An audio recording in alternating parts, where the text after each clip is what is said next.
So we are going to talk about your experiences here and why you joined. Is that a good place to start? Yeah, sure. Okay, don't try to make anybody cry. Forgive me if I do. Yeah. Okay. All right. So, how did you end up here?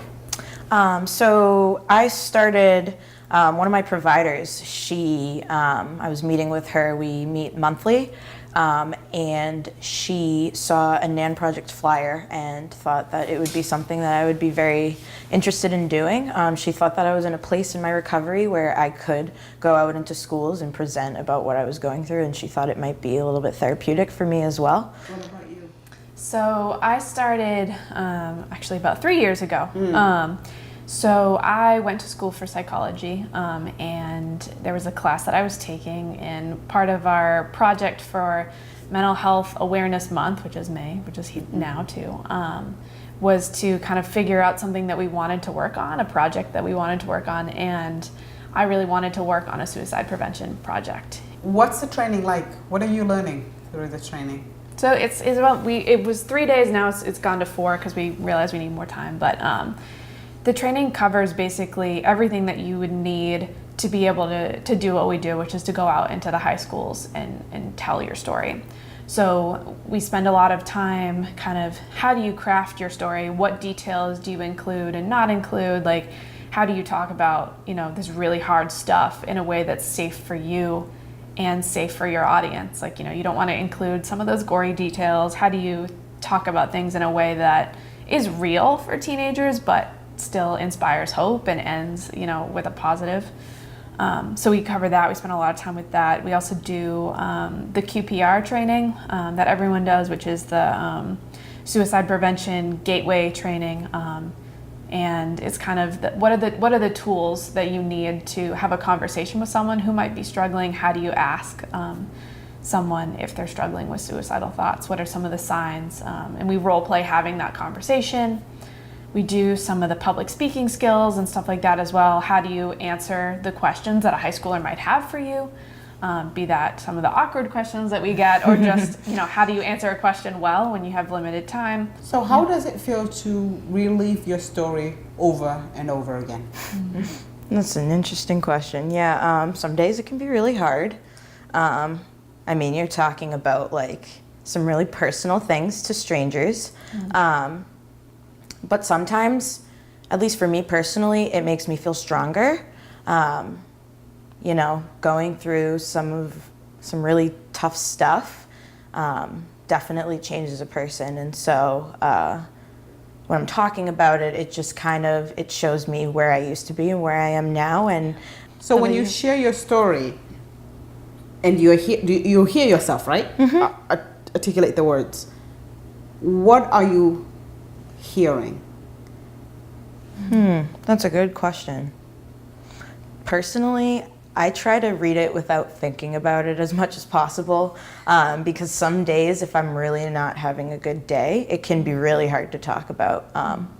There are some times where I am having a really good day and I start to get teared up because I'm like, wow, I'm doing so well.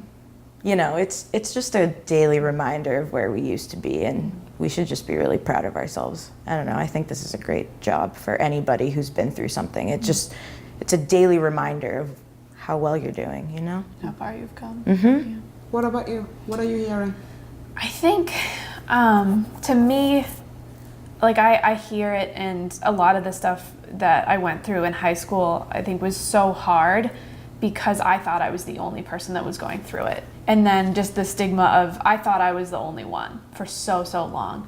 So what I hear, and what I hope like the people in the audience would hear too, is like, I'm hoping that those things, and I'm like watching the audience to see like that person in the classroom that's going, oh, okay, me too, okay. Because I think that and I've seen that happen with other people, and that's my favorite part of the presentations, is when you can kind of see that light dawn on someone's face. That Ellen did mention this, saying that there's this, one of the stigmas is that when you talk about suicide, people think you're planting an idea versus trying to open a discussion and to get out of that mindset. When you're telling your story, what's the line between you sounding or appearing as a victim versus I am a survivor. This is just a segment of my life, but it's not me. That's a good question. I think it's really hard because a number of us, and myself included, there's a part of my story that talks about kind of unhealthy relationships. And that's something that's hard for me to talk about in a way that, again, like I don't feel like a victim. Because I really don't feel like a victim. I feel like I have gotten through those things and I identify much more with being a survivor. So I try to express that as much as I can.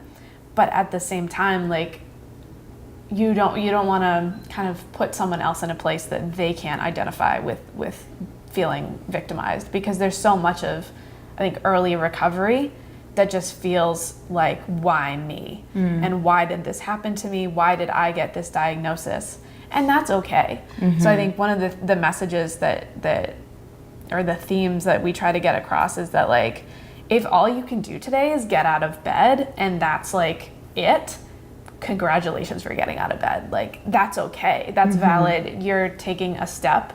Very good. So you talked about how important it is to be as somebody at that level where they are versus futuristic ideas, right? You also talked about how important it is for them to see you guys, how young you are, to see that, okay, it can be possible one day.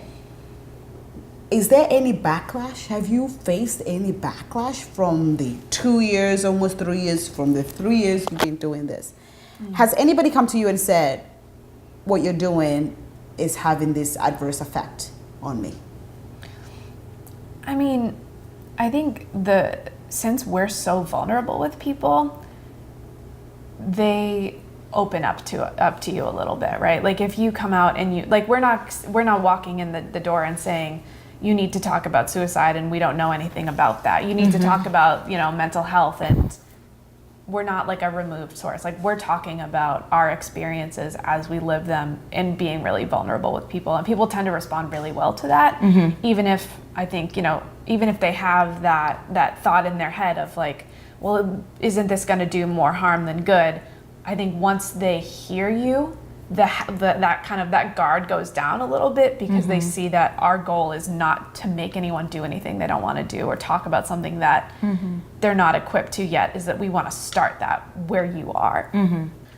There will be some times in presentations where it'll be too much for a kid and they have to step out of the presentation. And of course, we want to check in with them, make sure that they're okay, but this is their journey. This is the start of their journey. Do you believe in what you're doing, the power it carries? Absolutely. I keep telling her all the time, I wish I saw this presentation in high school. Who knows how different I would have been right now. Because like Lizzie said, I thought I was the only one. I thought I was the only one who was going to feel this way for the rest of my life. Right. Well, thank you very much, ladies. Thank you.